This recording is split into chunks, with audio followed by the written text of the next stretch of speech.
Kisah Sang Wali Paidi, episode 27, Menjadi Kayu Bakar Neraka.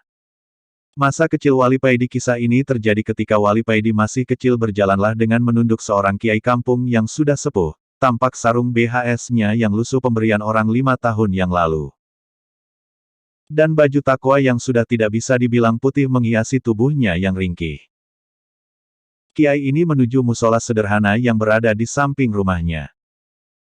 Kiai sepuh ini dengan agak gemetar memasuki musola. Setelah membuka pintu pagar dari kayu yang sudah lapuk, kiai ini masuk ke dalam. Dilihatnya ada anak kecil yang bersandarkan dinding duduk bersila dengan memangku sebuah Al-Quran.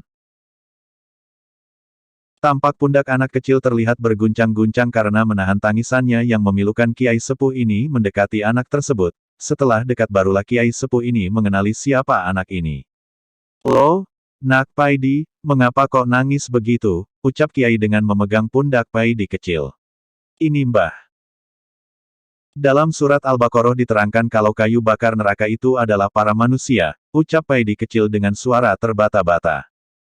"Nak, kamu kan masih kecil, kamu masih suci, kamu gak akan masuk neraka," ucap kiai menghibur dengan suara bergetar. Paidi kecil ini menjawab, "Bah, kalau panjenengan pernah lihat tungku pembakaran, pasti yang dimasukkan ke tungku pertama kali untuk menyalakan api adalah ranting-ranting kecil."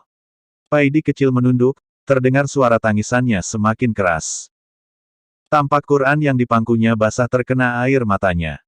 Kiai sepuh ini gemetar kakinya mendengar jawaban Paidi kecil, dan kiai sepuh ini jatuh terduduk. Kiai sepuh ini menangis sesungguhkan.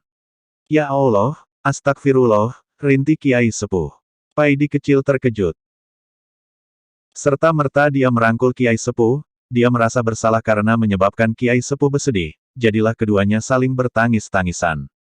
"Bah, jenengan gak usah bersedih. Saya tahu dan bersedia menjadi saksi kalau Mbah Kiai adalah orang yang baik.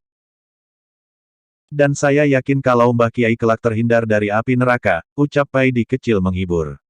Dengan masih menangis kiai sepuh ini menjawab, "Nak, dalam tungku pembakaran, kayu yang paling lama dan terakhir dibakar adalah kayu bongkotan.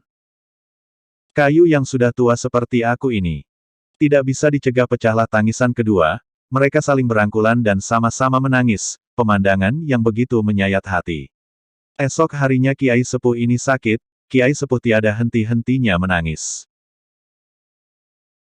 Kalau ditanya orang-orang yang menjenguknya mengapa kiai tiada berhenti menangis, kiai hanya menggelengkan kepala dan terus menangis. 1 minggu kemudian Mbah Kiai ini dipanggil Yang Maha Kuasa. Inna lillahi wa inna ilaihi rojiun. Bersambung episode 28.